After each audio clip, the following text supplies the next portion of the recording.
교육부가 어제 그동안 논란이 됐던 수능 세계지리 8번 문제를 모두 정답 처리하고 피해 학생들을 구제하겠다는 발표를 했습니다. 하지만 소송 당사자들은 이게 오히려 교육부의 꼼수라며 반발하고 있는데요. 어떤 이유에서일까요? 이번 수능 문제 오류를 처음으로 지적하신 분입니다. 박대훈 선생님과 전화 연결해서 이 문제 자세히 알아보죠. 선생님 안녕하세요. 네, 안녕하세요. 예, 교육부가 어떻게 하겠다라고 밝혔어요. 앞서서 네. 그런 내용을 저희가 다루긴 했는데요. 실제 구제를 받는 학생들이 수백 명 정도다라고 네. 정리가 되더라고요. 네네. 이 맥락에서 이제 교육부의 구제안이 꼼수다라고 보고 계신 건가요? 그 꼼수라는 표현은 좀 그렇고요. 네. 다만 이제 피해를 입은 학생들 입장에서는 좀 우려 또는 걱정이 되는 부분이 있다고 생각합니다. 네, 어떤 부분일까요? 그래서 네, 교육부 이번 발표 중에서 보면은 전체 학생들의 점수를 모두 재계산해서 등급을 조정했다는 의미가 네. 피해를 입은 학생들에게 그 피해를 본 점수 3점을 그대로 주는 게 아니라 3점을 준 다음에 등급을 다시 나누는 거거든요. 네. 그래서 결과적으로 3점을 그대로 이득 보는 게 아니고 그 절반인 1.5점 평균적으로 물론 등급에 따라 다를 수 있는데요. 네. 평균적으로 1.5점만 이득을 보게 되거든요. 어허. 거꾸로 말하면 3점을 손해봤는데 여전히 1.5점이 계속 손해다 그렇게 얘기를 할 수 있을 것 같아요. 그러니까 이 해당 문항과 상관없는 학생들 같은 네. 경우에는 이미 뭐 계산이 되고 입학을 했잖아요. 근데 네. 그 다음에 피해본 학생들은 1.5점 오른 상태가 되니까 네. 구제를 받기 전, 그러니까 재산전을 하기 전이랑 상황이 굉장히 다른 게 된다는 말씀이신가요? 네, 맞습니다. 그러니까 한 번 제가 더 말씀드리면 네. 문제가 된 그 세계지 8번 문항의 정답률이 약 50%거든요. 네. 그래서 피해 학생 1만 9천 명에게 3점을 가산해주면 평균 점수가 1.5점이 오르게 됩니다. 네. 예, 그렇기 때문에 3점이 오를 것을 기대했는데 1.5점만 상승하는 효과가 발생하거든요. 그러면 좀 더 쉽게 말한다면 똑같은 45점인데도 네. 등급 그리고 표준 점수, 백분위 점수가 다 다를 가능성이 높다는 거죠. 어허. 근데 지금 말씀하신 1.5점의 차이라는 게 네. 얼마나 대단한가? 그러니까 보통 일반적으로 이제 그 점수를 받아서 지금 후지원하는 형태의 대학 입시 제도이기 때문에요. 예. 정시인데요.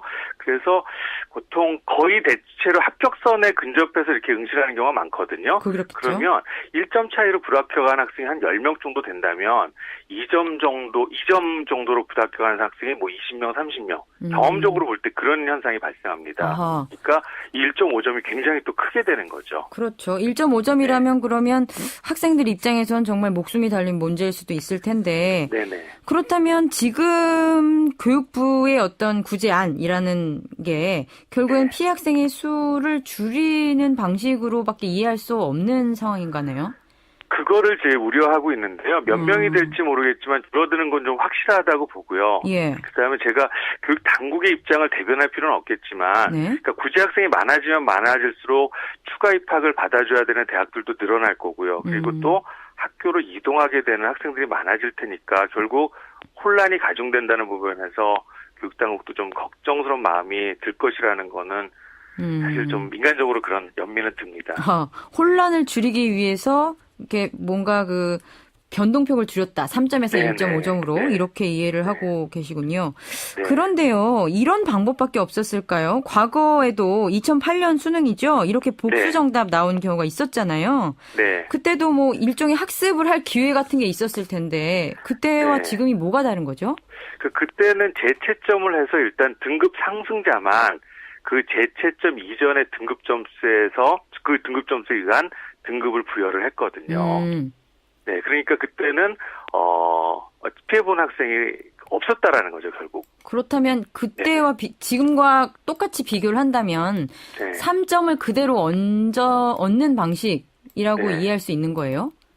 3점을 그대로 그러니까 얻어야 이게 이미 피해를 직접적으로 보지 않은 학생들과 형평성 문제에서 같이 처리가 되는 거죠. 같은 그렇죠. 점수를 네. 받았는데 이게 등급 또는 표준 점수, 백분위 점수 이게 다르다면은 이거는 진정한 구제책이라고 보기는 좀 어려울 것 같아요. 그렇군요. 그런 내용들을 이제 학생들이나 뭐 학부모들도 이제 이해를 하고 계실 텐데 네. 반응이 어떻습니까? 그러니까 학생들의 경우는 이제 3점이 그러니까 이런 경우가 있습니다. 4명 차이로 불합격한 학생인데 3점이 올라가게 되면은 거의 합격을 확신할 수 있거든요. 네. 3점이 4명 차이로 불합격을 했어요. 어떤 대학에. 네. 네, 그러면 3점이 올라가게 되면 거의 합격을 확신할 수가 있는 상태거든요. 네. 근데 1.5점이라고 그러면 또 합격을 낙관할 수 없는 그런 상황이 됩니다. 예. 네, 그래서 낙심한 학생들이 있는 것으로 알고 있고요. 네. 부모님들은 조금 학생들하고 반응이 다른 것 같아요. 그러니까 부모님들은, 예. 구제 그 자체보다, 그러니까 이 대학 진학이라는 그 자체보다는 아이들의 1년이라는 이 상처받은 시간에 대해서 아하. 더 걱정하시는 분위기고, 어떠한 구제책도 사실 우리 아이의 다친 마음을 보상해주지 못한다. 그런 반응이신 것 같습니다. 사실상 방금 말씀하셨듯이 지금 1년이 거의 다 지나서 나온 대책이잖아요, 이것이. 네. 그러다 보니까 그동안 나의 1년이 지금 정부의 잘못된 어떤 태도 때문에 뭐 흘려보냈다, 이렇게 생각하는 학생들도 많을 것 같은데, 네네. 이 부분에 대한 어떤 소송 가능성 같은 것도 있지 않나요? 그건 이제 소송 가능성에 대해서는 제가 말할 수 있는 그런 입장이 아닌 것 같긴 한데요. 네. 그러니까 결국은 특히 이제 이 문제 하나로 원하는 대학을 그러니까 3점을 포기한 거죠. 그래서 원하는 대학에 원서조차 내지 못하고 그냥 울며 겨자 먹기로 차선책의 대학들을 선택한 학생들에 대해서는 구제할 방법이 사실상 없다고 봅니다. 근데 거기에 대해서 무슨 경제적인 보상, 뭐 이를테면 정신적 유죄로 청구 같은 것이 있을 수는 있는데, 예. 그것이 뭐 과연 학생들한테 도움이 될까? 1년이라는 시간에 대한 보상이 될 수는 없다고 생각을 합니다. 그렇군요. 대부분 그러면 전반적인 분위기가 딱 점수에 맞춰서 지원을 하잖아요. 네. 그래서 그때 손해를 본 학생들은 거기에 또 맞춰서 하향 지원을 한 경우들도 상당할 거예요. 말씀하신 대로. 그런 경우가 훨씬 더 많은 걸로 지금 파악되고 있습니다. 훨씬 더 많다. 네. 그렇군요. 그러니까 우리의 재수생 비율을 따져보면은 전체 수험생 60만 명 중에 재수생이 대략 한 20%가 조금 못 되는 걸로 알고 있거든요. 네. 그럼 어찌됐든 간에 한 80% 학생들은 그냥 그 차선책으로 대학들을 일단 진학을 합니다. 아하, 그렇군요.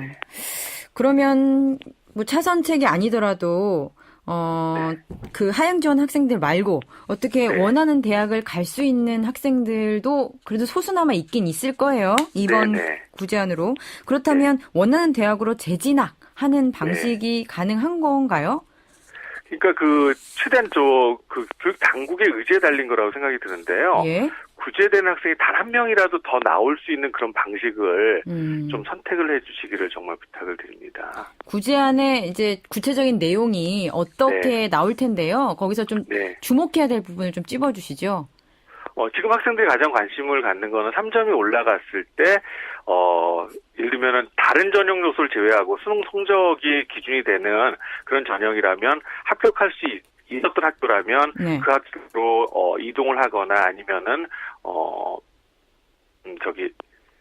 죄송합니다. 그러니까 그 정원의 입학이라도 허용되기를 당연히 기대를 하고 있죠. 그렇다면 정원의 입학을 어떻게 드라이브를 걸 수 있는 정부의 의지 같은 것이 조금 더 확실하게 보여지는 방식으로 좀 진행이 돼야겠군요. 네, 일단 성적이 직접적인 피해가 없는 학생들과 점수가 같다면 같은 등급을 부여해 주는 것이 일단 제일 급한 문제라고 봅니다. 아하. 아마 그러니까 이미 어느 정도 시뮬레이션 해봤을 거예요.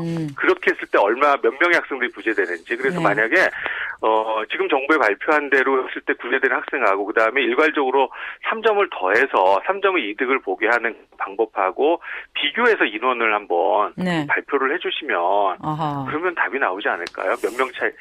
제가 볼 땐 두 배 이상 될 거라고 저는 확신을 합니다. 그런데 아까 말씀하셨듯이 이게 그 혼란의 규모를 좀 줄이기 위한 거라서 그렇게 과연 할까 싶네요. 물론 교육 당국의 생각은 그럴 수 있겠지만 이거는 어쨌든 간에 학생들 약한 학생들이잖아요. 어린 학생들이고 그럼요. 그 어린 학생들이 1년간 조금 상처받은 시간이라면 그렇게라도 해주는 것이 좀 맞다고 보거든요. 국가가 어떤 어린 학생들에게 너무 가혹하게 구는 것이 아닌가 지금. 저는 그런 문제라고 봅니다. 예, 국가가 너무 가혹했다. 이 말씀이 좀 가슴에 와닿네요. 선생님 시간 내주셔서 감사합니다. 네, 감사합니다. 박대훈 선생님이셨습니다.